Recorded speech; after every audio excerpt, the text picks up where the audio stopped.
Comme annoncé au début de cette émission, nous recevons comme invité du jour coach Simon Ouedraogo, coach en développement personnel pour parler de la GCAP 7 prévue donc du 24 au 25 septembre prochain à la salle des banquets de Ouaga 2000. Alors coach, bonjour et bienvenue sur ce plateau. Bonjour, bonjour chère Mireille et bonjour à tous les téléspectateurs. D'accord. Alors coach, avant de parler de la GCAP 7, alors dites-nous comment se passe la formation que vous avez initiée chaque dimanche?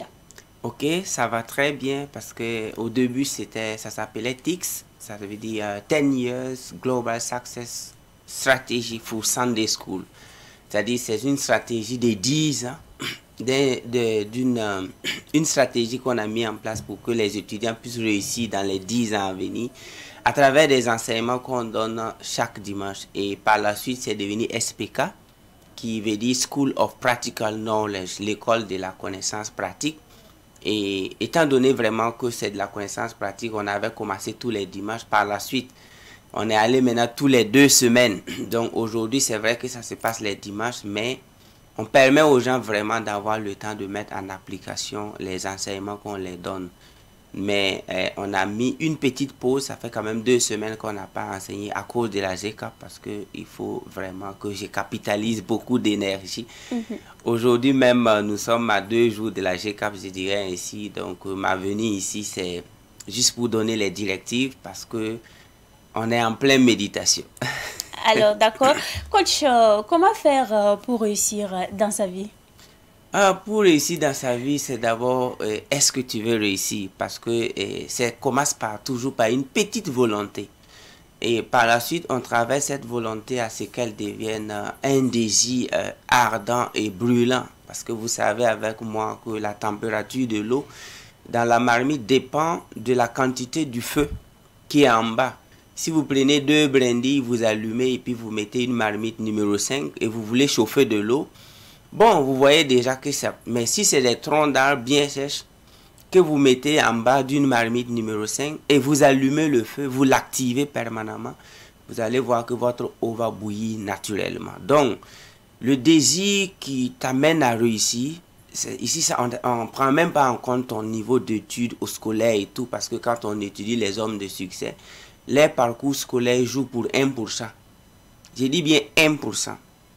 Donc, quand on étudie les hommes qui ont vraiment réussi, les parcours scolaires jouent pour 1%. Les 99%, c'est la volonté de réussir, le désir ardent de réussir, et surtout, ils sont des porteurs de vision noble. Alors que vous savez avec moi qu'il n'y a pas eu une école où on a écrit diplômé en vision. La vision s'acquiert de par vraiment nos propres pensées et les constats dans l'environnement. Qu'est-ce que je vais améliorer dans ma société? Donc, si je vais répondre à comment réussir dans la société, il faut d'abord avoir envie de réussir et dire aussi que le succès aussi, tu mérites. Parce qu'il y a des gens, ils pensent que le succès, c'est une question de race, c'est une question de famille, c'est une question d'ethnie, c'est une question de pays ou de continent. Ils ne se calculent pas dans le succès. Donc, il faut que toi-même tu dises, je peux réussir et je dois même réussir. À partir de là, les choses commencent à venir. C'est l'univers, c'est Dieu qui t'amène maintenant des livres, tu vas rencontrer des gens et puis tu vas réussir. Alors, coach, vous êtes en train de vouloir signer un partenariat avec l'État car vous voulez exploiter l'espace de la Bibliothèque nationale du Burkina Faso située à Ouaga 2000. Oui, parce que ça fait, c'est en l'an 2009 quand je voulais sortir le livre Quelle éducation pour créer des emplois et créer des richesses et aller au développement avec l'écrivain de Marc Alabibou Issaka que j'ai connu la Bibliothèque nationale puisqu'on voulait un dépôt légal. Et depuis 2019, je suis allé à la Bibliothèque nationale. Je salue d'abord la vision étatique de la géographie parce que c'est quand quelqu'un n'a pas grand chose à te donner et qui te donne la terre, mais tu peux tout faire. Donc, ils ont prédit cet espace-là. Mais en 2020, on est parti déposer également la définition authentique du Burkina Faso que j'ai refait parce que j'ai dit que la définition du Burkina qu'on enseigne aux enfants en géographie, c'est du lavage du cerveau, c'est du n'importe quoi. Parce que quand on commence par le pays, Burkina Faso est un pays pauvre, c'est un verbe d'État. On a étudié les verbes d'État à l'école. le ciel est bleu, Dieu est grand, ça change pas. Mais quand on dit qu'un pays est pauvre, vous voyez déjà qu'on a cloisonné la mentalité des habitants pour les faire croire que la pauvreté va durer. Donc moi j'ai changé ça en disant que le Burkina Faso est un pays béni, c'est une bénédiction divine. Donc dans ça également, on est parti faire le dépôt légal. J'ai découvert encore la Bibliothèque nationale.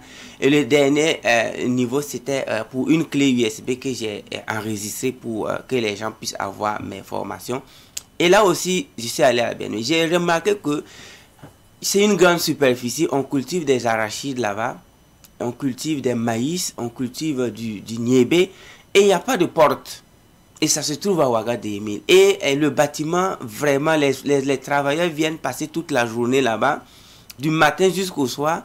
Combien de gens même viennent déposer, faire des dépôts légaux. Et combien de gens viennent... Donc c'est pourquoi je me suis dit qu'on juge vraiment l'avenir d'un pays à travers le nombre de bibliothèques de qualité dans le pays. Donc c'est une étude, je dirais, métaphysique, psychologique, scientifique et historique. Parce que quand je visite les grands pays, quand je vais à Dubaï, quand je vais en Turquie, moi les premiers lieux que je vais visiter d'abord, ce sont les bibliothèques et les musées. Et quand je vais dans les bibliothèques à Dubaï, mais tu peux passer une journée 24 heures sans connaître vraiment, sans parcourir 50% parce que c'est vaste. Et il y a tous les types de livres. Tu vas en Europe, c'est la même chose. En Turquie, c'est la même chose. Je vais même au Ghana parce que 90% de mes livres, je les achetais au Ghana entre l'an 2013 et l'an 2017. De 2013 à 2017, je faisais venir assez de livres du Ghana et j'aimais aller visiter les bibliothèques au Ghana. J'ai vu que le Ghana est avancé. Mais au Burkina ici, il y a des livres quand on te suggère, tu vas faire 50 jours, tu ne vois pas le livre. Les quelques librairies qui existent, c'est vraiment minime. Donc, tant que les gouvernements ne vont pas miser dans la lecture du peuple, je suis vraiment désolé, on va passer notre temps à croire que le développement va venir d'ici. C'est pourquoi, avec la GCAP et Amrich, nous avons déjà écrit la demande et tout. Mais nous voulons faire quelque chose. On veut faire nos propres réalisations, apporter notre contribution personnelle avant d'aller voir l'État. Parce qu'avant d'aller voir l'État, je dois m'assurer que j'ai misé minimum 10 millions dans le projet. Là, si je vais devant l'État, l'État fait ce qu'il veut, il veut avec. Donc, nous voulons avoir une des plus grandes bibliothèques de l'Afrique de l'Ouest francophone, ici au Burkina. Alors, coach, parlons maintenant de cette grande conférence. Qu'est-ce que la GCAP? Et la GCAP, pour votre rappel, ça veut dire Grande Conférence de l'Abondance et de la Prospérité. Parce que nous sommes nés et on a grandi, on est parti partout.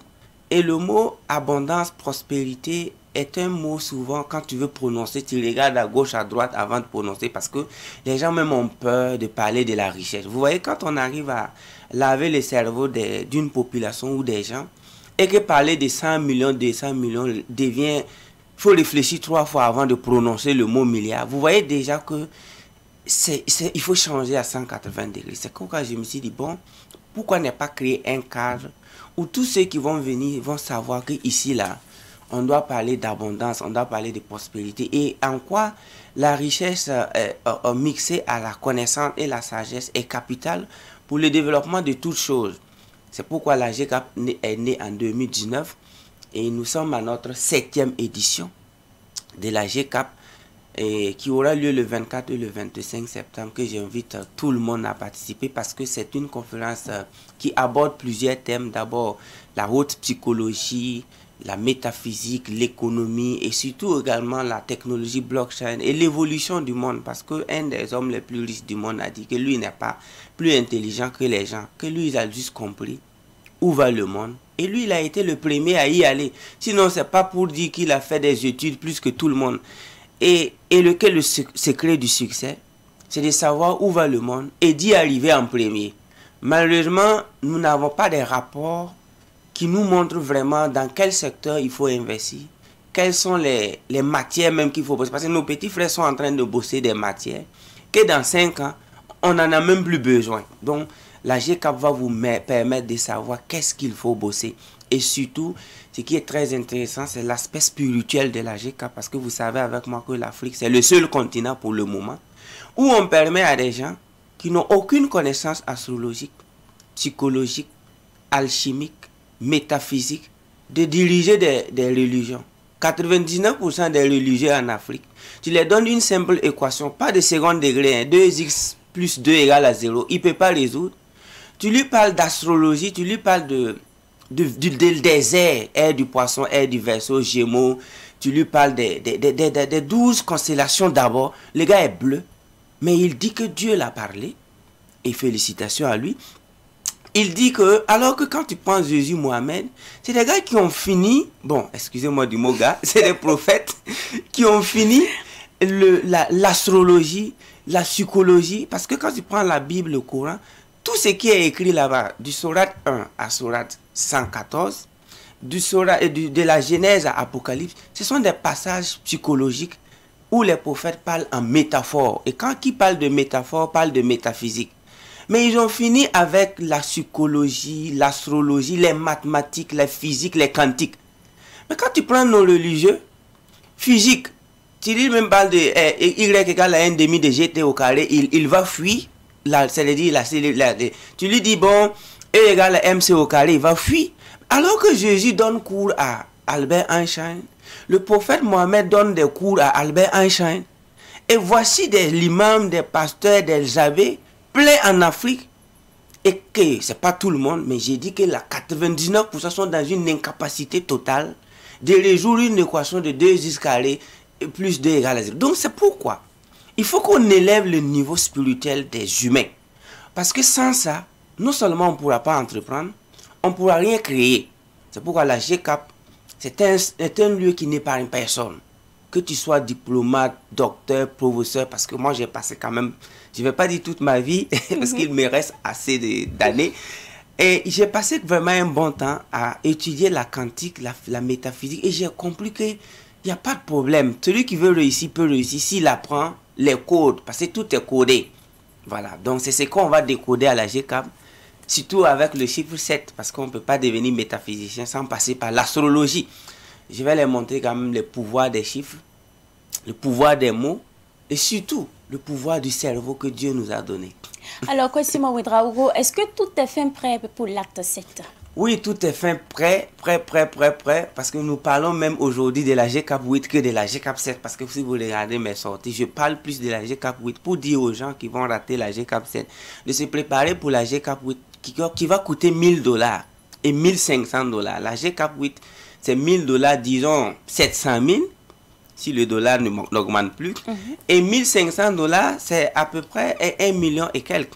Donc, j'ai fait la GCAP à des cadeaux. J'ai dit 97 000, 100 000. Et il y a des gens qui disent, ah, alors que la GCAP, c'est mes formations d'une heure. Moi, quand je te prends une heure, ça vaut mieux que le prix de ta voiture, ton iPhone.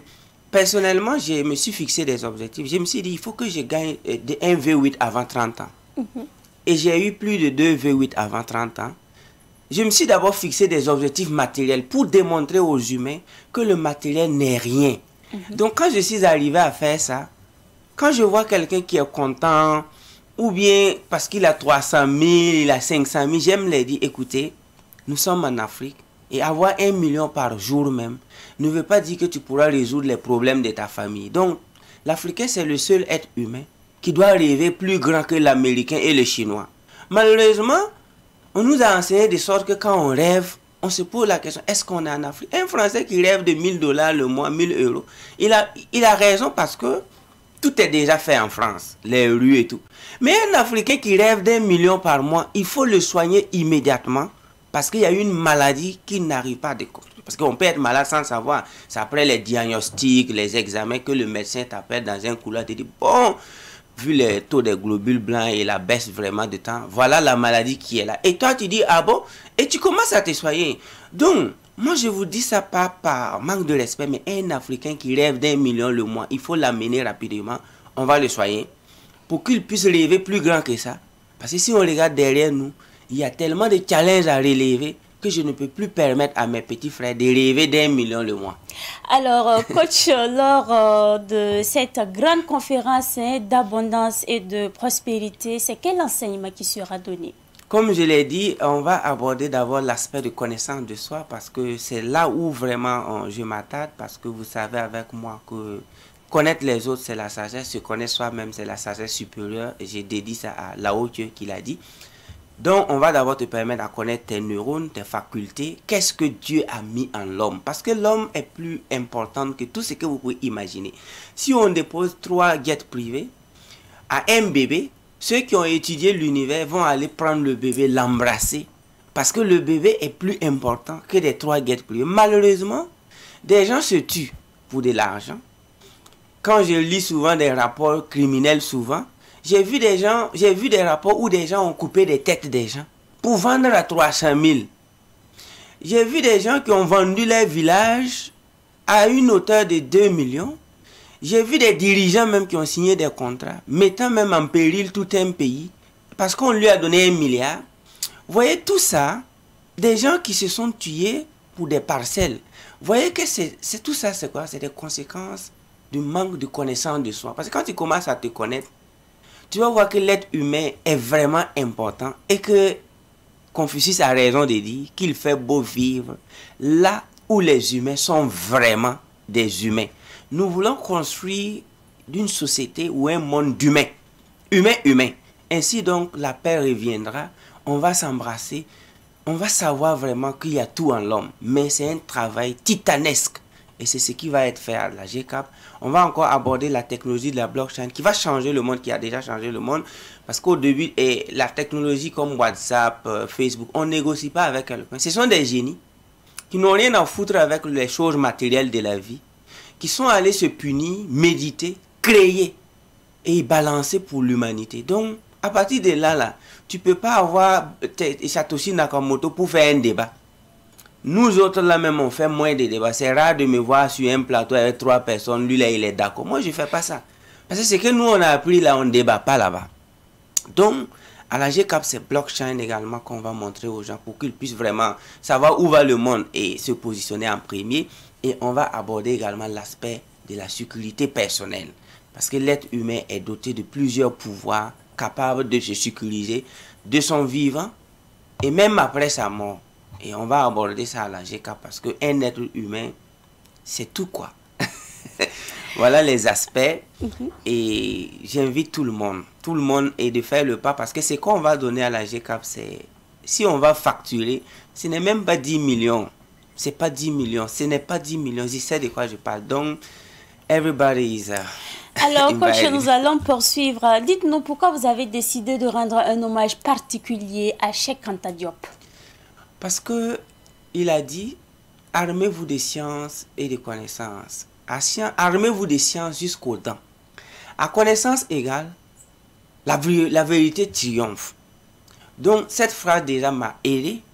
En plus de ça, en faisant la métaphysique et l'égyptologie, j'ai découvert Cheikh Anta Diop. Et j'ai su que il fait partie des savants les plus respectés de toute l'humanité. Et j'ai lu également les top 100 meilleurs qui ont impacté l'humanité. Et je pense que Cheikh Anta Diop en fait partie. Donc c'est un génie, c'est un don de Dieu, c'est un divin. Il est décédé en 1926 avant que je sois une cellule fétale. En 86, excusez-moi. Donc du coup, on va rendre hommage à ce grand savant et inviter tous les participants et toute la jeunesse africaine d'emboîter ses pas. Il a dit, la science, on doit enseigner la science sans masque et sans gants.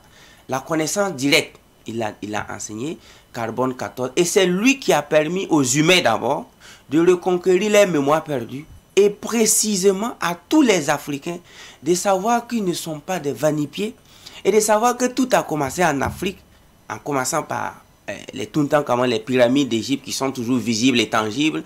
Il a démontré de façon scientifique que c'est l'Afrique qui a donné à toute l'humanité la science, génétique, quantique, médecine, tout ce que vous pouvez imaginer comme science, c'est les Africains qui ont codé et donné il y a des milliers d'années. Donc, les résultats de ces richesses, c'est des résurrections mentales. Et c'est ce que nous allons également montrer à la GCAP et permettre vraiment aux GCAPiens de savoir que l'Afrique elle a hébergé des humains et des savants. Voilà pourquoi on les rend hommage. Et chaque GCAP, on rend hommage à un savant. Alors, coach, est-ce qu'il y aura des rencontres B2B, B2C à la GCAP? Oui, je vais vous citer rapidement. J'ai amené cette feuille. Donc, voici les pays qui sont là. Il y a le Sénégal, le Niger, la Mauritanie, la France, la Côte d'Ivoire, le Tchad, Dubaï, le Bénin, l'Allemagne, l'Autriche, les États-Unis, le Togo, le Mali, le Cameroun, le Congo-Brazzaville, la Guinée-Conakry, le Maroc, le Libéria, la RDC. Je sais qu'il y a des pays que je n'ai pas répertoriés. Il y a 39 billets d'avion achetés pour la GCAP. Donc, depuis hier, on a commencé à accueillir les gens. Je profite de saluer le commissaire de l'aéroport de Ouagadougou qui m'a reçu vraiment dans son bureau. Et le commissaire Raymond Ouedraogo, on a échangé 39 billets d'avion. Et là, c'est ceux qui viennent par vol. Mais quant à ceux qui viennent par la Côte d'Ivoire a déjà 70 participants qui viennent de la Côte d'Ivoire. Le Bénin, je n'ai pas les chiffres. Le Togo, je n'en ai pas. Le Niger, le Mali. Donc, pour dire que les B2B s'imposent, une fois que vous êtes dans la salle, vous allez savoir que la GCAP, c'est le plus grand rendez-vous. Alors, coach, on a une image. Oui, ici, c'est qui? Nous avons Elsa Malok, la fondatrice de Blue Monarch Group, et en plus de ça, et de Creative Nine, c'est une université en ligne américaine que j'ai signé partenariat avec, et des professeurs d'université aux États-Unis. Elle est spécialiste en neurosciences. Elle participe à la GCAP. Donc, du coup, avec tous ces gens, lui, il a eu... lui, je le vante ici parce qu'à 16 ans, il ne savait ni lire ni écrire. Et aujourd'hui, il a 2 livres. C'est un autodidacte. Et quand je vous dis que l'école, vraiment, là, aujourd'hui, il enseigne la technologie blockchain au Sénégal. Il donne des conférences dans des universités au Sénégal. Et également, il forme des gens. Il sera là à la GCAP pour que je dise à tous mes petits frères, à 16 ans, il ne savait ni lire ni écrire. Mais il est auteur de 2 livres. Tout est possible. Il faut tout simplement bosser. Lui également, c'est un des plus grands architectes. Mais il faut qu'on zoome. Je dois faire un zoom sur ma femme, madame.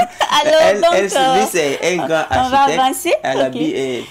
Elle est une grande banquière qui a créé Amina Habib. Elle vient de la Mauritanie. D'accord. Justin Motodé, un des plus grands jeunes architectes, il va être là. Il va vous montrer comment devenir architecte également rapidement. This is my love. Voici ma femme. D'accord. Elle était la meilleure vendeuse ambulante à Ouaga. De l'an 2016 de l'an 2015 à l'an 2000, elle a parcouru toutes les... Qu'est-ce qu'elle vendait? Vendait des parfums, des produits des femmes, tout ce qui est article de 500 000 francs. Et elle s'est fait quand même de l'argent. Et elle était en classe de terminale quand on s'est rencontrés. J'ai été clair avec elle. J'ai dit, si c'est bac, moi j'ai eu bac. Si c'est voyager, mais je vais te dire la vérité pour que tu réussisses de façon efficiente. Et vraiment...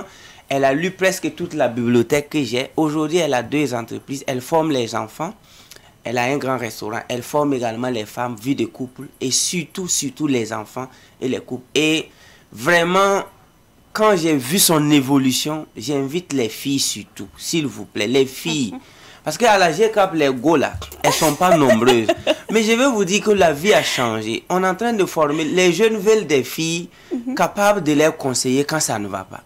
Mais si tout le temps, toi, tout ce que tu sais, c'est un nouveau coin qui est ouvert, et que c'est un nouveau... C'est demander de l'argent. À un certain moment, tu vas énerver ton mec. Ma femme me conseille dans les moments difficiles et je suis content pour ça. Donc la GCAP, c'est vraiment du lourd. La seule chose qui va te faire rater la GCAP, c'est peut-être manque de santé. Je mets santé parce que si tu vas voir ton oncle, tes cousins, tu tapes à des portes, tu pourras avoir les tickets sont disponibles le jour J à 6 h du matin. D'accord. Donc vous venez faire la queue.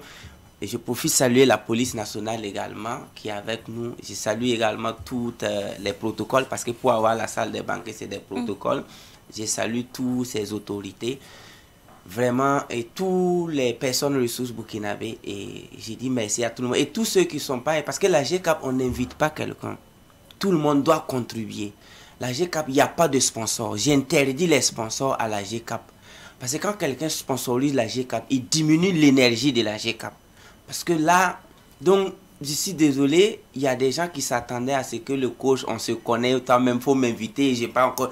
Je les demande pardon parce que la GCAP, chacun doit contribuer pour être dans la salle. Tous les participants ont payé leur argent. Donc, ce n'est pas négligence que je ne suis pas allé voir les ministres, les députés. Ce n'est pas par négligence que je ne suis pas allé voir les riches du Burkina. c'est parce que c'est la GCAP. Il y aura des activités où je vais venir vous voir. Alors, coach, le temps est fini.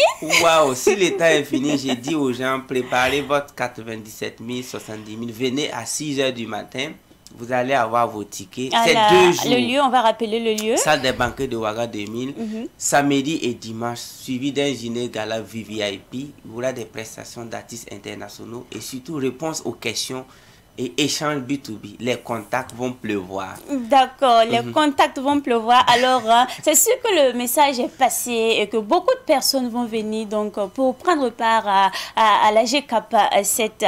Alors, c'est ici qu'on s'arrête pour l'entretien du jour. Et je rappelle à nos téléspectateurs que nous étions en entretien avec coach Simon Ouedraogo, coach en développement personnel. Et nous avons parlé justement de la GCAP 7 qui se tiendra donc les 24 et 25 septembre. Ça sera donc du côté de la salle des banquets à Ouaga 2000. Alors, c'est un rendez-vous à ne pas manquer. Alors, coach, merci d'être passé sur ce plateau. À vous le merci, cher Mireille, et toute la Savane Média. Je remercie parce que je suis allé inviter le boss. Le PDG. Il sera au dîner. Donc, merci à Savane Média, merci à tous les Burkinabés. Merci.